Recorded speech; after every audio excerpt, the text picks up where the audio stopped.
India और Canada के बीच में इंटरिम ट्रेड एग्रीमेंट हमें देखने को मिल रहा है, तो इसी पर ही हम लोग चर्चा करेंगे गाइस। तो इंडिया और कनाडा का 5वां मिनिस्टेरियल डायलॉग हुआ था ट्रेड एंड इन्वेस्टमेंट को लेकर, और मिनिस्टर्स जो थे उन्होंने फॉर्मली रीलॉन्च किया कि वो अब चर्चा करेंगे, नेगोशिएट करेंगे India Canada comprehensive economic partnership agreement पर, और इवन इंटरिम एग्रीमेंट पर भी अब ये चर्चा करेंगे, या फिर अर्ली प्रोग्रेस ट्रेड एग्रीमेंट जिसे कहते हैं उस पर चर्चा की जाएगी।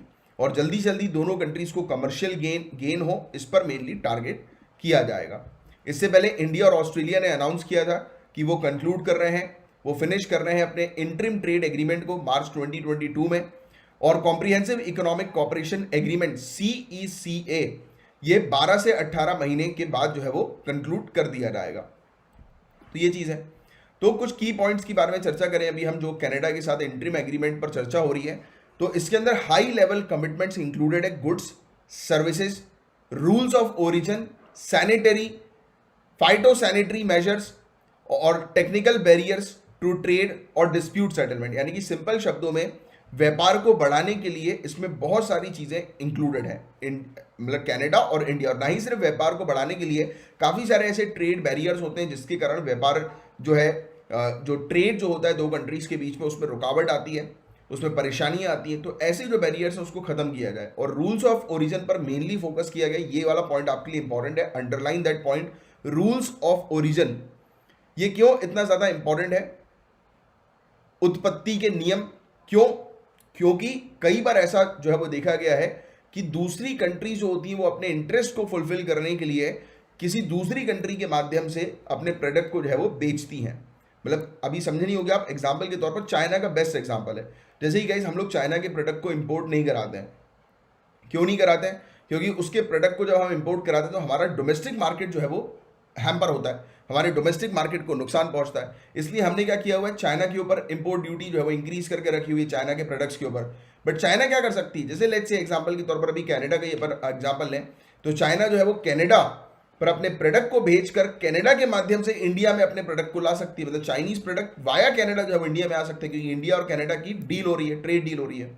तो इसलिए रूल्स ऑफ ओरिजिन कि भैया प्रोडक्ट अगर आपकी टेरिटरी में बना होगा, मैन्युफैक्चर किया होगा, तो ही हम उसको लेंगे। हम चाइना की जीडीपी पे कंट्रीब्यूट नहीं करेंगे। हम भले ही आपकी जीडीपी पे कंट्रीब्यूट कर सकते हैं, क्योंकि आप भी हमारी हेल्प कर रहे हो।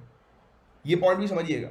कैसे चाइना की जीडीपी? क्योंकि जो प्रोडक्ट बनाते हैं, जैसे फॉर एग्जांपल हमारी कंट्री के अंदर लेबर्स अगर किसी प्रोडक्ट को बनाएंगे तो लेबर को वो मिलेगी ना, इनकम लेबर को मिलेगी। अगर वो प्रोडक्ट कहीं पर भी बिकता है तो उसकी इनकम कहाँ पर आएगी? लेबर के अकाउंट में आएगी। मतलब इन द सेंस इस तरह लेबर को तो उसी समय कंपनी वाला दे देगा, बट अल्टीमेटली इंप्लॉयमेंट तो हमारी कंट्री के अंदर हो रही है ना, कि जिसके तहत वो प्रोडक्ट बन रहा है। तो फायदा जो है वो किसको हो रहा है? हमारी कंट्री को होगा। अब इस केस को चाइना के पॉइंट ऑफ व्यू से समझिए। तो चाइना की कंट्री के अंदर अगर कोई प्रोडक्ट बनेगा तो और वो प्रोडक्ट बिकता है, मार्केट में उसकी खरीदारी होती है, बिक्री होती है, तो उस प्रोडक्ट का फायदा यानी बिक्री का फायदा जो है वो किसके पास जाएगा? चाइना के पास जाएगा।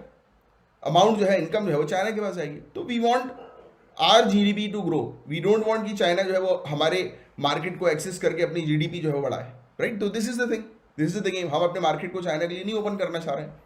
हमारे खुद के भी मतलब इशूज़ है चाइना के साथ। जैसे आप जानते हैं कि बॉर्डर को लेकर इशूज़ हैं, काफ़ी सारे कॉन्फ्लिक्ट्स हम लोग को देखने को मिल रहा है कि चाइना ने ये वाला जो हम लोग को देखने को मिलता है ना कि ये वन बेल्ट वन रोड वाला जो इनिशिएटिव है, China Pakistan economic corridor, right, CPEC, जो चाइना ने जो बनाया है वो पाकिस्तान ऑक्यूपाइड कश्मीर पर है, तो उसको लेकर भी अलग गुस्सा है। चाइना इंटरनेशनल प्लेटफॉर्म पर हम लोग को जो है वो सपोर्ट नहीं करती, हमें यूनाइटेड नेशन सिक्योरिटी काउंसिल के अंदर एंट्री नहीं दे रही है। तो देयर आर मैनी पॉइंट्स। अभी अगर मैं बात करूंगा तो आधे घंटे तक इस टॉपिक पर जो है बात हो सकती है। तो आपको भी वही चीज़ करनी है, इतने सारे पॉइंट्स आपको कलेक्ट कर लेना। आप देखो, मैंने तो कहीं लिख कर नहीं रखा, मैं तो डायरेक्टली जो है ये चीज़ जो है वो बोल रहा हूँ। तो सेम अंडरस्टैंडिंग आपके अंदर आपको डेवलप कर लेनी है कि आपको चीज़ें लिखनी नहीं है, रटनी नहीं है, याद नहीं करनी, समझनी है। अगर आप वो चीज़ समझ जाओगे तो आप आधे घंटे के चाइना के टॉपिक पर 1 घंटे तक बोल सकते हो, 1 घंटे तक स्पीच दे सकते हो। मतलब कि आपके पास इतना कंटेंट है मेंस में लिखने के लिए। The main game is of mains. Prelims तो आप क्रैक कर लोगे। प्रीलिम्स के लिए तो मैंने आपको कहा है कि जो कंटेंट मैं भी आपको करंट अफेयर्स में प्रोवाइड कराता हूं उससे आपका प्रीलिम्स तो क्रैक होना ही है। बट प्रीलिम्स क्रैक करना इज द मेन वो नहीं है, अचीवमेंट नहीं है। मेन अचीवमेंट क्या है कि प्रीलिम्स के साथ मेंस और पर्सनालिटी टेस्ट, यानी कि आपका इंटरव्यू भी जो है वो क्वालिफाई होना चाहिए। और मेंस, मेन गेम जो होता है सिविल सर्विसेज का, वो मेंस का होता है। आप मेंस की अंडरस्टैंडिंग डेवलप करो और प्रैक्टिस अभी से मेंस के लिए करें। अगर आप जैसे कि मतलब फ्यूचर के लिए अगले साल या 2 साल बाद के लिए एग्जामिनेशन की तैयारी कर रहे हैं, तो अभी से मेंस की प्रैक्टिस करना शुरू करो, अभी से अंडरस्टैंडिंग डेवलप करना शुरू करो, टॉपिक्स को समझकर याद रखने की कोशिश करो, क्योंकि याद रखने की जरूरत नहीं पड़ेगी, क्योंकि एक बार आप अगर समझ गए तो दिस इज द थिंग। तो ये इंटरिम एग्रीमेंट मतलब इनिशियल एग्रीमेंट हम लोग को देखने को मिल रहा है जो हम कनाडा के साथ कर रहे हैं, जिसके तहत हम कनाडा के साथ अपने ट्रेड को एनहांस कर देंगे, बूस्ट कर देंगे। Getting it? सो दोनों साइड जो है वो कॉपरेशन वेरियस सेक्टर के अंदर, फार्मास्यूटिकल, क्रिटिकल और rare earth minerals, tourism, urban infrastructure, renewable energy, mining, तो वेरियस सेक्टर पर दोनों कॉपरेशन दोनों के बीच में, कंट्रीज के बीच में हमें देखने को मिला है। दोनों कंट्री एग्री हो गई हैं कि ये काम करेंगी। कनाडा के सिस्टम को रिकॉग्नाइज किया जाएगा। किस टाइप के सिस्टम को? पेस्ट रिस्क मैनेजमेंट इन पल्सेस। तो दालों पर कीड़े ना लगे, जो दाल जो हम लोग को देखने को मिलती है, फसलें वगैरह जो हमें देखने को मिलती है, उस पर कीड़े ना लगे, इसकी जो कनाडा की जो अप्रोच है उसको हम रिकॉग्नाइज करेंगे और उस पर काम करेंगे। साथ ही साथ इंडियन एग्रीकल्चर प्रोडक्ट जो है वो कनाडा में जा सकेंगे, जैसे कि स्वीट कॉर्न, बेबी कॉर्न, बनाना, राइट। तो कनाडा का मार्केट हम एक्सेस कर सकेंगे, तो हमारे एग्रीकल्चर प्रोड्यूस है वो कनाडा में जाएंगे, तो ये हम इससे हमें बेनिफिट होगा। कनाडा ने एग्री किया है कि वो जांच करेगा, जो रिक्वेस्ट हम लोग को कंफॉर्मिटी वेरिफिकेशन बॉडी स्टेटस की देखने को मिलती है, जो APEDA agriculture and processed food products export development authority जो हमारी है, हम अपने एग्रीकल्चरल प्रोड्यूस को जो प्रोसेस करके, जैसे टमाटर हमने लिया, उसका टोमेटो सॉस जो हम बनाते हैं और दूसरी कंट्री में बेचते हैं, तो दूसरी कंट्री में वो प्रोडक्ट आने के लिए ऑब्वियसली बात है उसकी क्वालिटी चेक की जाती है। तो कनाडा की ये बॉडी है कंफर्मिटी वेरिफिकेशन बॉडी, जो कि उसकी क्वालिटी टेस्ट जो है वो करती है। तो इसको जो है वो हमारी जो APEDA जो है वो उसको स्टेटस मिल जाएगा, इसका मान्यता जो है वो प्राप्त हो जाएगी, ये मान के चलिए आप। तो ये CVB जो है वो एक ऑर्गेनाइजेशन है। ये एग्रीमेंट हम लोग को कैनेडियन फूड इंस्पेक्शन एजेंसी का देखने को मिलता है under sub section 14 clause 1 Canadian food inspection agency act का, यानी कि कनाडा का एक कानून है, उसके तहत इस बॉडी को बनाया गया है। इस बॉडी का मेन काम यही है कि मॉनिटर करना और मान्यता प्रदान करना सर्टिफिकेशन बॉडीज को, मतलब ऐसी बॉडीज को मान्यता प्रोवाइड कराना जिसपे कनाडा ट्रस्ट कर सकती है कि वो बॉडी जो है वो प्रोडक्ट की क्वालिटी चेक करके कनाडा को भेज सके। तो हमारी जो APEDA जो हम लोग को देखने को मिलती है, इसको ये मान्यता जो है वो कनाडा ग्रांट कर देगी, प्रोवाइड करा देगी। इस पर भी जो है वो सहमति हुई है कि इस पर जांच करने के बाद वो उसको अलाउ कर देगी, जिससे कि अगर जो भी प्रोडक्ट जो है वो वेरीफाइड है, क्वालिटी चेक्ड है APEDA के द्वारा, तो वो प्रोडक्ट कनाडा में आसानी से एंटर हो जाएगा बिना किसी रुकावट के। तो हमें कनाडा का हमारे जो प्रोसेस फूड है उसके लिए कनाडा एक बड़ा मार्केट हमें मिल जाएगा, राइट। इसके अलावा हम इस्टेब्लिश करेंगे रेजिलियंट सप्लाई चेन को, क्रिटिकल सेक्टर्स के अंदर की सप्लाई रुकनी नहीं चाहिए, राइट। और तो ये चीजें हम लोग को कनाडा और इंडिया के बीच में देखने को मिली। बट इंटरिम ट्रेड एग्रीमेंट है क्या? नाम से समझ रहे हैं, इंटरिम, अंतरिम, कि मेन ट्रेड एग्रीमेंट होने से पहले वाला एग्रीमेंट या अर्ली हार्वेस्ट ट्रेड एग्रीमेंट जिसे आप कह सकते हैं। इसमें होता क्या है कि जो व्यापार है, ट्रेड जो है, उसमें जो टैरिफ्स लगते हैं, उसमें जो टैक्सेस लगते हैं, उसमें जो कस्टम ड्यूटीज जो लगती है, उसको रिलैक्स करना, लिबरलाइज करना, राइट।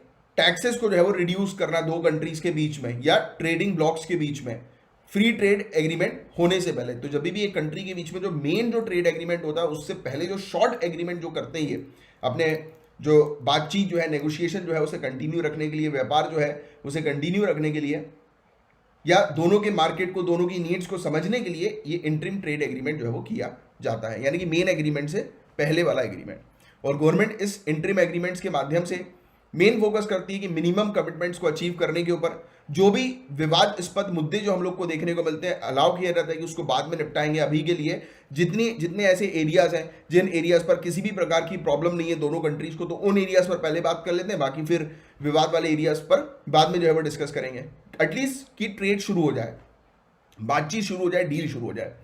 और अर्ली हार्वेस्ट एग्रीमेंट जो है, ये कई बार माना ये जाता है, ये भी कहा जाता है कि इस प्रकार के जो एग्रीमेंट जो हम लोग को देखने को मिलते हैं, ये फुल स्केल पर फ्री ट्रेड एग्रीमेंट के तौर पर ऑपरेट नहीं होते हैं। इसलिए कई बार जो ये इंटरिम एग्रीमेंट्स होते हैं, ट्रेड एग्रीमेंट्स कंट्रीज के बीच में, इसमें कई बार लीगल चैलेंजेस भी जो है वो आ जाते हैं। दूसरी कंट्री से, स्पेशली वर्ल्ड ट्रेड ऑर्गेनाइजेशन से। और कई बार पूरी की पूरी डील जो होती है उसको नेगोशिएट करने में भी हेल्प करते हैं, बट कई बार नहीं भी करते। कई बार और मामला जो है, मुद्दा जो है वो बिगड़ जाता है। मतलब दो कंट्री के बीच में फ्री ट्रेड एग्रीमेंट से पहले आप एक टेस्टिंग कर लेते हो छोटी सी, और उसमें अगर कुछ गड़बड़ी निकली तो वो फ्री ट्रेड एग्रीमेंट फिर नहीं होता है। तो ये चीज़ भी हम लोग को देखने को मिलती है। फिर वैसे ही होता है एक कॉम्प्रिहेंसिव इकोनॉमिक पार्टनरशिप एग्रीमेंट। तो पार्टनरशिप एग्रीमेंट जो होता है वो थोड़ा सा और क्लोजर एग्रीमेंट होता है। पार्टनरशिप यानी कि और मजबूत एग्रीमेंट, जिसमें आप ट्रेड करते हो, सर्विस में, इन्वेस्टमेंट में, दूसरे इकोनॉमिक पार्टनरशिप के एरियाज में, इवन इंटेलेक्चुअल प्रॉपर्टी राइट हो गई, कंपटीशन हो गया, राइट, कस्टम कॉपरेशन हो गया, ऐसे एरियाज पर भी चर्चा की जाती है, बातचीत की जाती है, नेगोशिएशन होता है। और पार्टनरशिप एग्रीमेंट या फिर कॉपरेशन एग्रीमेंट जो है वो और कॉम्प्रिहेंसिव होता है फ्री ट्रेड एग्रीमेंट से, और गहरा होता है, क्योंकि पार्टनरशिप एग्रीमेंट है, राइट। और कॉम्प्रिहेंसिव इकोनॉमिक पार्टनरशिप एग्रीमेंट जो है वो रेगुलेटरी एस्पेक्ट्स की तरफ जो है वो देखता है, ट्रेड से रिलेटेड, और जो भी रेगुलेटरी इश्यूज होते हैं, यानी कि रेगुलेशन से रिलेटेड इश्यूज, मतलब एक कंट्री जो है वो रेगुलेट करती है, रूल्स एंड रेगुलेशंस इंपोज करती है प्रोडक्ट्स के ऊपर, राइट, तो उसको रिलैक्स करने पर भी पार्टनरशिप एग्रीमेंट जो है वो हेल्प करता है। और इंडिया ने ये partnership agreement south Korea, Japan, इनके साथ जो है वो साइन किया है। और इंडिया का जो करंट रिलेशन है कनाडा के साथ, तो हम जो है कनाडा की 11वीं लार्जेस्ट एक्सपोर्ट मार्केट है। कनाडा का 11वां लार्जेस्ट एक्सपोर्ट मार्केट जो है वो इंडिया है, और 12वां लार्जेस्ट ट्रेडिंग पार्टनर है ओवरऑल। और इंडिया एक्सपोर्ट करता है कनाडा को 2.9 बिलियन यूएस डॉलर इंडिया ने एक्सपोर्ट किया था 2020 और 2021 में। और उससे पहले 2019 और 2020 में हमने 2.85 बिलियन यूएस डॉलर का एक्सपोर्ट किया था कनाडा में। मतलब हमारा एक्सपोर्ट, मतलब शॉर्ट ही, थोड़ा ही बड़ा, बट बड़ा जरूर कनाडा के साथ। तो कनाडा के साथ हमारे ट्रेडिंग रिलेशनशिप जो है वो पिछले कुछ सालों में बढ़ रहे हैं, इंक्रीज हो रहा है, तो ऐसा आप मेंशन कर सकते हैं। इंपोर्ट की अगर हम बात करें, 2020 और 21 में हमने 2.68 बिलियन यूएस डॉलर जो है वो इंपोर्ट किया था, और 2019 और 2020 में हमने 3.9 बिलियन यूएस डॉलर इंपोर्ट किया। मतलब ये हमारे लिए फायदे वाली डील है। पहले हम कनाडा से ज्यादा इंपोर्ट करते थे और कम जो है वो एक्सपोर्ट कर रहे थे, बट अब हम कनाडा को ज्यादा एक्सपोर्ट कर रहे हैं, इंपोर्ट जो है वो हमारा कम है, राइट। तो ये वाली चीज भी आप थोड़ी सी ध्यान में रखिएगा, और ये हमारे लिए जो है वो फायदा है। ट्रेड सरप्लस वाली कैटेगरी में हम लोग जो है वो आ रहे हैं।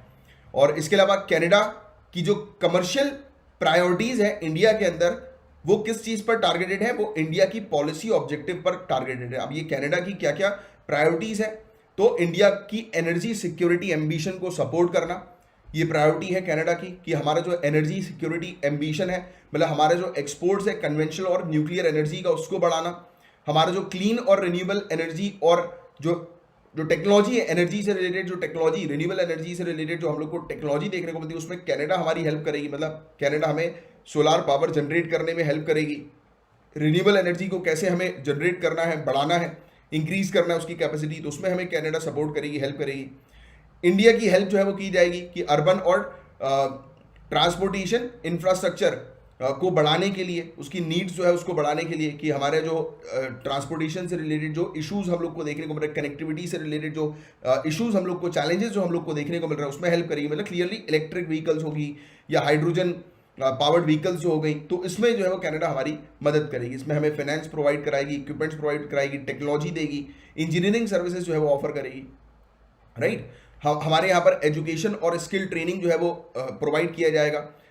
कैनेडियन और इंडियन एजुकेशनल इंस्टीट्यूट आपस में कोलैबोरेट करेंगे, और टेक्निकल स्किल इंस्टीट्यूशंस आपस में कोलैबोरेट करेंगे, और इंडिया के अंदर स्किल डेवलपमेंट में भी मदद करेगी कनाडा। कमर्शियल रिसर्च और डेवलपमेंट पर फोकस किया जाएगा कनाडा के द्वारा, राइट, जिसके तहत हमारी कंट्री के अंदर नए नए इनोवेशंस आए अलग अलग सेक्टर्स में, जैसे कि information and communication technology, right. और फूड प्रोडक्ट्स के एक्सपोर्ट में और फर्टिलाइजर्स के एक्सपोर्ट में जो है हेल्प करेगी कनाडा हमें, और बढ़ाएगी हमारे एक्सपोर्ट को, राइट। तो ये चीज़ें हैं। तो ये था गाइस पूरा ओवरऑल टॉपिक इंडिया और कनाडा के बीच में रिलेशनशिप का, ट्रेड रिलेशनशिप का, और उसमें काफ़ी सारी चीज़ें हमने डिटेल में जो है वो डिस्कस करी। उम्मीद करता हूँ कि ये टॉपिक आपको अच्छे से समझ में आ गया होगा।